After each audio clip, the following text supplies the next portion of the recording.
Thanks a lot, guys, and safe travels. Boy, they've done an amazing job out there. We sure are going to miss them, but safe travels coming back to Utah. Well, before departing for Utah, the team did leave us with one final story from Paris. That's right. An unassuming French chapel that hides an incredible secret within its walls. What a beautiful story. Olympic specialist Tamara Vaifanua takes us inside the jewel box of Paris.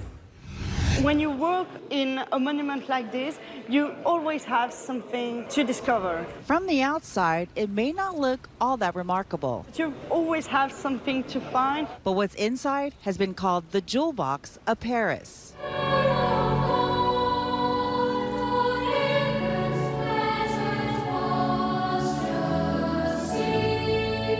This is a structure where the very walls themselves are made of stained glass. 1,113 stained glasses. It's a sight that amazes even those who work here, like Audrey Denis-Bazot. Well, first I say, wow. We spoke with her in the lower part of the chapel, reserved for those who worked in the palace. The level above, reserved for those a bit more regal. The king is upstairs and God is upstairs again. This sacred space was for the King of France and his family, namely King Louis IX, who had these curtains of glass built in the 1200s, continuing a long medieval tradition. You don't have many people who can read, so that's why they use the images to explain to the people the Bible. Biblical stories through a medieval lens. Pictures that people can recognize, so you use horses, you use knights. But the question remains, why? Why did King Louis forge this garden of glass?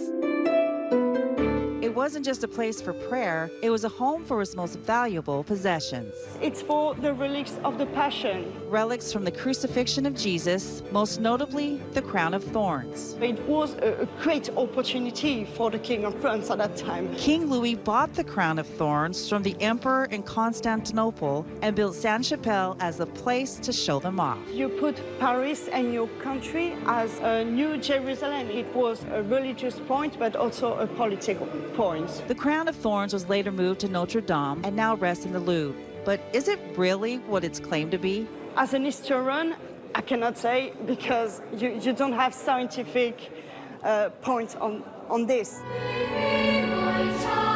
But for some, it's simply a matter of faith. And for them, it's the crown of thorns. One thing that's undoubtedly real is the shock on the faces of those who visit this space for the first time. You've got many a sense of wonder and astonishment that transcends the centuries. You've got this light in the eyes. And even if you're someone who's here every day, seeing this place through those eyes is a feeling that lasts almost as long. To see people liking it, to live here and to say to themselves, I really enjoyed and I learned something. That's why I like it.